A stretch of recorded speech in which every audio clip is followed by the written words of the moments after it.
बिस्मिल्लाहिर्रहमानिर्रहीम। अस्सलाम वालेकुम नाज़रीन, आप यूट्यूब चैनल देख रहे हैं। मैं इमरान ख़ान हूँ। भारत को बिलाकर सबक सिखाने का फ़ैसला किया है चाइना ने, और वो इसलिए कि भारत लगातार स्पॉयलर का रोल प्ले कर रहा था। इस खित्ते में वो वाहिद मुल्क है जो चाइना, रशिया, पाकिस्तान, ईरान, तुर्की और सेंट्रल एशिया के जो मंसूबे हैं उनके बीच में रखना डाल रहा है। ये वाहिद एक ऐसा मुल्क है जो मगरबी कैंप के बीच में जाकर खड़ा है। एशियाई सदी के आगाज़ में पहली रुकावट और बड़ी रुकावट यहाँ पे भारत बनता है, तो भारत को सबक सिखाना ज़रूरी था। उसके बाद भारत ने, पहले तो वो डरता रहा, उन्होंने नाम नहीं लिया, लेकिन बिलाखिर आज उन्होंने शिकवा किया है और ये तस्लीम किया है कि चाइनीज़ मार रहे हैं और चाइनीज़ घुस रहे हैं उनके इलाकों में। चीन सरहदी इलाकों में बड़े फ़ौजी दस्तों और हथियारों की तैनाती जारी रखे हुए है। ये रिपोर्ट आई है भारत से और ये DW न्यूज़ पे भी इसको रिपोर्ट किया गया है। दीगर कुछ न्यूज़ 18 के ऊपर भी इसको रिपोर्ट किया गया है। दीगर कुछ मीडिया के इदारे, वहाँ पे ये रिपोर्ट किया जा रहा है। भारत ने कहा क्या, देखें, जो खबर है वो ये है कि भारत ने सरहद पर कशीदगी से मुताल्लिक चीनी वजारत ख़ारजा के इन इल्ज़ामात को मुस्तरद किया है कि इंडिया अपनी फॉरवर्ड पॉलिसी पर अमल पैरा है और गैर कानूनी तौर पर लाइन ऑफ एक्चुअल कंट्रोल अबूर करने के रास्ते पे कोशिश करता है। देखिए, भारत का पुराना ख्वाब है, उनकी जो पुरानी किताबें हैं मजहबी, और वो किताबें जो RSS की आइडियोलॉजी के साथ जुड़ी हुई हैं, वो किताबें जो हिंदुत्व के नज़रियात के मानने वाले पढ़ते हैं, इनकी बहुत बड़ी तादाद है, इनकी एक ट्रेंड फोर्स है पूरी बहुत बड़ी। ये जो किताबें, इनमें लिखा है कि तिब्बत इनके पास होना चाहिए, क्योंकि तीर्थ की यात्रा के लिए या हिंदू जो अपना एक बहुत बड़ा मजहबी फरीज़ा अदा करते हैं, उसके लिए वो तिब्बत में जाते हैं। तिब्बत इस वक्त चाइना के पास है, लद्दाख से ऊपर के इलाके हैं। वहाँ पे एक दरिया है, एक बहुत बड़ी झील है जिसको मानसरोवर लेक कहते हैं, और फिर आगे कैलाश का पहाड़ है। तो ये वहाँ पे कैलाश तक जाते हैं, वहाँ से ये अपने शिव को जोड़ते हैं कि वहाँ से उनके सफ़र का आगाज़ हुआ था, इनके भगवान के, और वो इनके कंट्रोल में और इनके कब्ज़े में जगह होनी चाहिए। तो इसलिए ये अक्सर घुसपैठ करते हैं, कोशिश करते हैं कि चाइना के अंदर जितना ज़्यादा घुस सकें और जितना ज़्यादा उन इलाकों को कंट्रोल कर सकें। उन्हीं इलाकों पर कंट्रोल हासिल करने के लिए भारत ने दलाई लामा को एक बड़े लंबे अरसे से अपने पास रखा हुआ है और उनके ज़रिए से भी पॉलिटिक्स करते रहते हैं। अब चाइना ने ये इल्ज़ाम लगाया कि एक्चुअल कंट्रोल, जो लाइन ऑफ एक्चुअल कंट्रोल है, उसको भारत अबूर करता है। भारत ने कहा कि सरहदों पर कशीदगी की अहम बड़ी वजह, क्योंकि बहुत बड़ी तादाद में फोर्सेस तैनात हैं और इतनी बड़ी तादाद में तनाव कम नहीं हो सकता, ये एक वजह है। भारत और चीन के इन बयानात से ये बात ज़ाहिर है कि दोनों ममालिक के दरमियान सरहद पर तनाव कम करने की जो भी कोशिशें हो रही हैं वो ताहाल कामयाब नहीं हुई और तनाव खिंचाव वो बरकरार है। कई माहिरीन ये कह रहे हैं इन रिपोर्टों में कि मुस्तकबिल करीब में इस कशीदगी में कमी के बजाय इजाफे का ज़्यादा इम्कान है, यानी भारत और चाइना के दरमियान झड़पें हो सकती हैं, फ़ौजी मारे भी जा सकते हैं। चीन इसके बारे में क्या कहता है वो बहुत अहम है। बीजिंग में चीनी वजारत ख़ारजा की तर्जुमान हुआ चोनियंग ने LAC के आर पार कशीदगी से मुताल्लिक जब उनसे एक सवाल किया गया तो उन्होंने जवाब दिया कि इसकी वजह भारत की खुद सर पॉलिसियाँ हैं और जब तक नई दिल्ली ऐसी कार्रवाइयों से बाज नहीं आता तब तक LAC पर जो तनाव है वो बरकरार रहेगा। चीन ये कह रहा है कि भारत एक तवील अरसे से फॉरवर्ड पॉलिसी पर अमल पैरा है और गैर कानूनी तौर पर LAC को अबूर करके चीनी सरजमीन पर कब्ज़ा करता चला आया है। चीन और भारत के माबैन सरहदी सूरत हाल में कशीदगी की बुनियादी वजह यह है, चीन के बकौल, कि चीन मुतनाज़ा सरहदी इलाकों पर कंट्रोल के मुकाबले के लिए हथियारों की दौड़ का मुखालिफ है। भारत वहाँ पे कभी टैंक ले आता है, कभी बड़े हथियार ले आता है, फिर चीन वहाँ पे डेटरेंस कायम करता है, वहाँ बेहतर हथियारों को पहुँचाता है और भारत को नाको चने भी चबवाता है। चीन हमेशा कौमी और इलाकाई खुद मुख्तारी और सलामती के तहफ़्फ़ुज़ में साबित कदम रहा है। चीन ने पहले कभी किसी मुल्क पे हमला नहीं किया और सरहदी इलाकों में अमन व इस्तेहकाम के लिए चाइना पुरअज़्म है। अब भारत का मौक़िफ़ क्या है? भारतीय वज़ारत ख़ारजा ने इस हवाले से चीन के बयान को मुस्तरद कर दिया। उन्होंने कहा कि ये हमारे ऊपर बेबुनियाद इल्ज़ामात लगाए जा रहे हैं। नई दिल्ली में वजारत खारजा की तर्जुमान अरिंदम बगची का कहना था कि हमने कुछ दिन पहले ही अपनी पोजीशन वाज़े कर दी थी कि हम ऐसे बयानात को मुस्तरद करते हैं जिनकी हकीकत में कोई बुनियाद ही नहीं है, बेबुनियाद है बिल्कुल। और साथ ही उन्होंने चीन पे इल्ज़ाम लगाया कि बहुत बड़ी तादाद में चीन अपने फ़ौजियों को जमा कर रहा है और उनका जो रवैया है वो इश्तिआल अंगेज़ है, गुस्से वाला है, और हमारे माबैन तमाम दो तरफ़ा मुआहदों की खिलाफ वर्जी चाइना कर रहा है। यानी भारत तो बहुत अच्छा मुल्क है, यहाँ पे लाइन ऑफ कंट्रोल पे कुछ हो तो पाकिस्तान की गलती, वहाँ लाइन ऑफ एक्चुअल कंट्रोल पे कुछ हो तो चाइना की गलती, नेपाल के साथ छोटा सा मामला हो नेपाल की गलती, श्रीलंका के साथ कुछ हो जाए श्रीलंका की गलती। भारत की गलती तो कभी हो ही नहीं सकती। ये मुल्क तो कभी ऐसा लगता है कि गलती करता ही नहीं है। सबसे बड़ा मजलूम मुल्क ही शायद भारत है, जिसके अपने अंदर रहने वाले लोग उनसे तंग आ चुके हैं। बगची का कहना है, जो तर्जुमान है भारत की जानिब से, वो कह रहे हैं कि चीन की जानिब से अब भी सरहदी इलाकों में बड़ी तादाद में फ़ौजियों और हथियारों की तैनाती का अमल जारी है। चीनी कार्रवाइयों के जवाब में हमें अपनी मुसल्लह अफवाज को उन इलाकों में बड़ी तादाद में तैनात करना पड़ता है। भारत भी एक बहुत महंगा खर्चा बर्दाश्त करके उन इलाकों पे अपनी फ़ौज को रखा हुआ है, जबकि चाइना की तरफ से बुलंदी बहुत ज़्यादा है। इसको वाटर टावर ऑफ एशिया कहते हैं, तिब्बत को।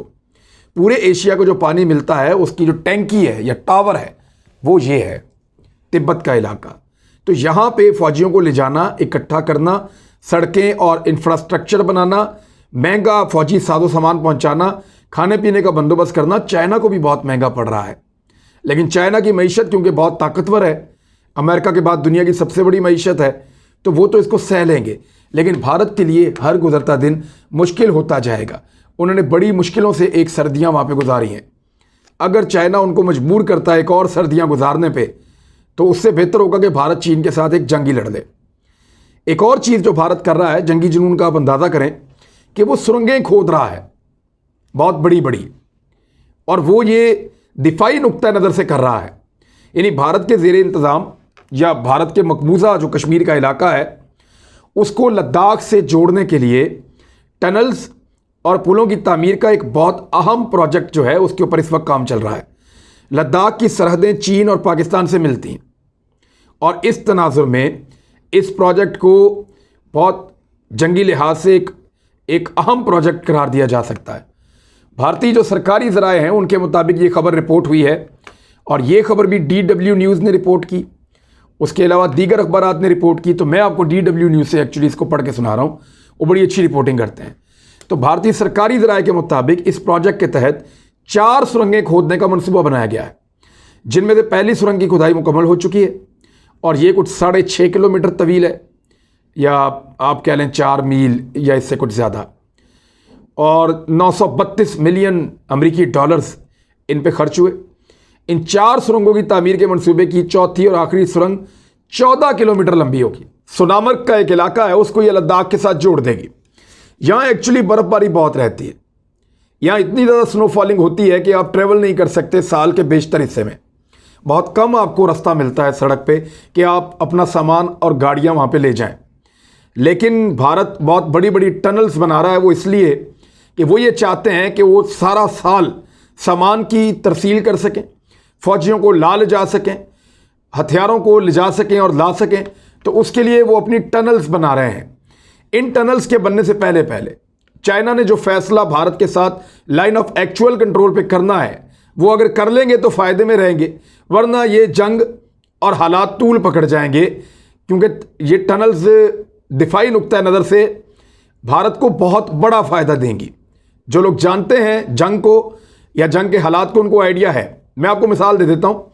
हम जब यहाँ से पहले चित्राल जाते थे, कभी अगर सैर करने का मूड है तो चित्राल जा रहे हैं, तो चंद एक महीने छोड़ के पूरा साल वहाँ पे जो एरिया जहाँ पे अब टनल्स बनाई गई हैं चित्राल में, वहाँ बड़ी खौफनाक किस्म की स्नोफॉलिंग होती थी, और वहाँ बर्फ़ जमा रहती थी, ग्लेशियर्स होते थे।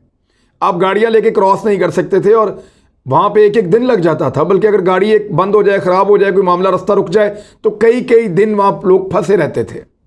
छोटे से हादसे से सब बंद हो जाता था। लेकिन अब परवेज़ मुशर्रफ साहब ने अपने दौर में वहाँ पे टनल्स बनाने का आगाज़ किया। वो टनल्स बन चुकी हैं, वो लगभग 10 किलोमीटर से ज़्यादा है। अब उन टनल्स के बनने के बाद हम वो एरिया 10 से 15 मिनट में क्रॉस कर जाते हैं, जिस पे पूरा पूरा दिन लग जाता था, बाद बात कई दिन लग जाते थे, वो हम 15 मिनट के अंदर क्रॉस कर जाते हैं। ये कितनी बड़ी दिफाई नुक्ता नज़र से अहमियत है और कितना बड़ा फ़ायदा है किसी मुल्क का। तो इसी तरह भारत यही काम करने जा रहा है। भारतीय और चीनी फौजियों के दरमियान गुज़िश्ता 16 माह के अंदर बहुत सारे तसादुम भी हो चुके हैं और उनके बाद बड़े हैवी किस्म के वेपन्स जिनके अंदर आर्टिलरी है, टैंक्स हैं, लड़ाका तैयारे हैं, उनको इन करीबी इलाकों में पहुंचा दिया गया है। और अब किसी भी वक्त आलमी मुबस्सरीन के मुताबिक भारत और चीन के दरमियान झड़पें हो सकती हैं, जो गुज़िश्ता साल भी होती रही हैं। अब आ जाएं आप दोस्त तनाज़ा के ऊपर। ये जो आगोस्त का एक मुआहदा हुआ है अमेरिका और बरतानिया के और ऑस्ट्रेलिया के दरमियान, उसमें ऑस्ट्रेलिया और अमेरिका से फ्रांस ने अपने सफ़ीर वापस बुला लिए थे, क्योंकि ये आबदोज़ें या जिनको आप सबमरीन्स कहते हैं, ये फ्रांस से लेनी थी ऑस्ट्रेलिया ने, लेकिन वो एटमी सलाहियतों वाली आबदोज़ें उन्होंने ऑस्ट्रेलिया ने अमेरिका से ले ली। ये मुआहदा कैंसिल किया, वहाँ मुआहदा कर लिया। उन्होंने कहा जी हमारी पीठ में हमारे दो इत्तेहादियों ने छुरा घोंप दिया, फ्रांस ने ये कहा, और अपने सफ़ीर वापस बुला लिए। वहाँ एक कशीदगी थी, ऐसा लग रहा था ख़त्म हो जाएगी। अमेरिका ने बड़ी कोशिशें की हैं, ऑस्ट्रेलिया ने भी, लेकिन यूरोपीय यूनियन इकट्ठा हो गया, वो नहीं मानते। बरतानवी खबर रसाई इदारे रॉयटर्स के मुताबिक ऑस्ट्रेलिया की जानिब से गुज़िश्ता माह फ्रांस के साथ आबदोज़ों का मुआहदा ख़त्म किए जाने के फैसले पर तनाव मज़ीद बढ़ गया है और तनाव बढ़ने के बाद यूरोपीय यूनियन ने ऑस्ट्रेलिया से मुज़ाकरात मुलतवी कर दिए हैं। ऑस्ट्रेलिया ने पिछले माह फ्रांस के साथ जो मुआहदा था उसको मनसूख किया था और अमेरिका और बरतानिया के साथ उन्होंने मुआहदा कर दिया था, और अब वहाँ पे कुछ 8 आबदोज़ें जो हैं वो बनाई जाएंगी ऑस्ट्रेलिया के लिए। तो फ्रांस के साथ इजहार यकजहती करते हुए यूरोपीय कमीशन की जो या यूरोपीय यूनियन कमीशन की जो सदर हैं अर्सला वॉन डेर लेयन, इन्होंने सवाल उठाया है कि क्या इस ब्लॉक यानी यूरोपीय यूनियन को ऑस्ट्रेलिया के साथ तजारती मुआहदा करना चाहिए या नहीं करना चाहिए। यानी एक तजारती मुआहदा है जो ऑस्ट्रेलिया का और यूरोपीय यूनियन का होने जा रहा था, लेकिन यूरोपीय यूनियन ने वो तजारती मुआहदे की जो मीटिंग है उसको मनसूख कर दिया और मुज़ाकरात मुलतवी करने का ऐलान किया कि हम लोग खड़े हो गए फ्रांस के साथ, वो यूरोपीय यूनियन का मुल्क है, आपने बड़ी ज़्यादती की है। अब आ जाएं एक बहुत बड़ी खबर की तरफ। बड़ी खबर यह है कि पेंटागन का इरादा है कि वो अफ़गानिस्तान से इनखला के बाद अल-कायदा को दोबारा सर उठाने से रोके और उसके लिए फ़िज़ाई हमलों पर इन्हिसार करे। यानी अमेरिका अफ़गानिस्तान की सरज़मीन पर फ़िज़ाई हमले जारी रखने का फ़ैसला कर चुका है और वो अफ़गानिस्तान की सरज़मीन पर फ़िज़ाई हमले करेगा और उसके लिए वो ड्रोन्स को इस्तेमाल करेंगे। बहुत मुमकिन है वो अपने बॉम्बर्स को इस्तेमाल करें, B-52 बॉम्बर्स या दीगर, उनको अगर वो इस्तेमाल करेंगे तो उसके लिए उनको पाकिस्तान की फ़िज़ाई हदूद चाहिए होगी। क्या पाकिस्तान अपनी फ़िज़ाई हदूद देगा? इमरान खान साहब ने एक चीज़ के खौफ से अमेरिका को पाकिस्तान में अड्डे नहीं दिए थे, और वो ये था कि जब आप हमारी सरज़मीन से तालिबान को मारेंगे या अल-कायदा को मारेंगे या आप लड़ाई करेंगे, जंग लड़ेंगे जाके और किसी के मुल्क के अंदर जाके अटैक करेंगे, तो वो लोग हमारे दुश्मन बन जाएंगे, फिर वो हम पे अटैक करेंगे और उनके हमायती पाकिस्तान में हम पे हमला करेंगे और इस तरह दहशतगर्दी की एक और वेव आएगी। हम नहीं चाहते कि ऐसा हो, ये इमरान खान साहब का कहना था। लेकिन क्या इमरान खान साहब अगर फ़िज़ाई रास्ता देंगे तो वही एलिगेशन पाकिस्तान पे नहीं लगेगा? यानी ज़मीन पे अड्डे दे दिए या फ़िज़ा में रास्ता दे दिया, क्या फ़र्क है इन दोनों चीज़ों में? कि अड्डे में नहीं दे रहा, फ़िज़ा से मेरी गुजर जाओ। हमारी वैसे कैपेसिटी तो नहीं है उनको रोकने की, उनकी हाइट बहुत ज़्यादा है, हमारे पास भी ऐसे जदीद हथियार नहीं हैं कि अमेरिका को रोक सकें। वो क्रॉसिंग तो कर सकता है, लेकिन पाकिस्तान बैनुल अक़वामी कवानीन के मुताबिक और पूरा जोर लगा के अमेरिका को मना करना चाहे तो मना कर सकता है। अब इस पे शाह महमूद कुरैशी साहब का एक स्टेटमेंट आया जो बड़ा इंपॉर्टेंट है कि फैसला इसका prime minister of Pakistan Imran Khan साहब करेंगे। मे भी ये जो मंगल आ रहा है, मंगल वाले दिन चीज़ें क्लियर हो जाएं। अमेरिका को पाकिस्तानी फ़िज़ाई हदूद की इजाज़त का फैसला काबीना करेगी, ये कहा वज़ीर ख़ारजा ने। शाह महमूद कुरैशी ने अफ़गानिस्तान में अलकायदा के ठिकानों पर फ़िज़ाई हमलों के लिए अमेरिका को पाकिस्तानी फ़िज़ाई हदूद इस्तेमाल करने की इजाज़त देने पर बातचीत की तस्दीक कर दी। उन्होंने कहा बिल्कुल जी, बातचीत तो हुई है अमेरिका से, वो मांग भी रहे हैं कि हमें फ़िज़ाई हदूद तो दो, यहाँ से हम गुजरें और जाके अटैक करें। अब इस पे कुछ अमेरिकन जर्नल्स जो है उन्होंने अमेरिका को ये कहा है कि आप पाकिस्तान की फ़िज़ाई हदूद से गुजर तो सकते हैं और जाके आप अटैक कर सकते हैं, ये मुश्किल बहुत है लेकिन नामुमकिन नहीं है। लेकिन इसमें बहुत नुकसान होता है जब आपके पास ग्राउंड रियलिटीज़ ना हो, आपके पास राइट इंफॉर्मेशन ना हो। मिसाल के तौर पे 7 बच्चों को और 3 आम शहरियों को शहीद कर दिया अमेरिका ने ड्रोन हमले में, ये समझ के कि वो दाइश के लोग हैं। अब अगर ऐसे 4 हमले वो गलत और कर देते हैं अफगानिस्तान में, तो पूरी दुनिया में अमेरिका पर फिर थू थू होगी और फिर उसके साथ जो है वो ऐसा सलूक होगा जिसका वो मुस्तहिक होगा। इंसानी हकूक़ की तंजीमें बोलेंगी, अमेरिका बार बार माफिया मांगेगा और फंस जाएगा। लिहाजा ग्राउंड के ऊपर उनके पास इंफॉर्मेशन नहीं है, स्ट्रक्चर नहीं है, CIA नहीं है, एजेंसियां नहीं है, NDS नहीं है, रॉ नहीं है, मुसाद नहीं। ये वो तंजीमें हैं जो अमेरिका के लिए या अमेरिका के बहुत करीबी हैं, वो लोग मौजूद नहीं है ग्राउंड पे, तो ग्राउंड से इंफॉर्मेशन कैसे आएगी? तालिबान का नेटवर्क तो बड़ा तगड़ा है। तो फैसला पहला जो है वो अमेरिका ने करना है कि क्या वो वहां पे अटैक करना चाहता है। दूसरा फैसला अगर उन्होंने करना है तो फिर पाकिस्तान की सरजमीन या पाकिस्तान की फ़िज़ाई हदूद इस्तेमाल करेंगे। दूसरा फैसला फिर पाकिस्तान को करना है कि क्या वो उनको जाने देगा या नहीं जाने देगा। शाह महमूद कुरैशी साहब ने कहा कि बातचीत तो अमेरिका ने इसके बारे में की है, लेकिन हम फैसला करेंगे काबीना के इजलास के अंदर बैठ के। ये बहुत इंपॉर्टेंट है। और अगर अमेरिका वहाँ पे ऐसा करता है तो फिर दुनिया को ये फैसला करना है कि किसी की सरहदी खिलाफ वर्जी अगर आप करेंगे और सरहद पार जाके आप बम गिराएंगे तो क्या दुनिया महफूज रहेगी? ये बहुत अहम सवाल है। इसका जवाब जो है उसी में दुनिया का अमन है। अब तक के लिए इतना ही। अपना ख्याल रखिएगा, अपने इस चैनल का भी। अल्लाह हाफ़िज़।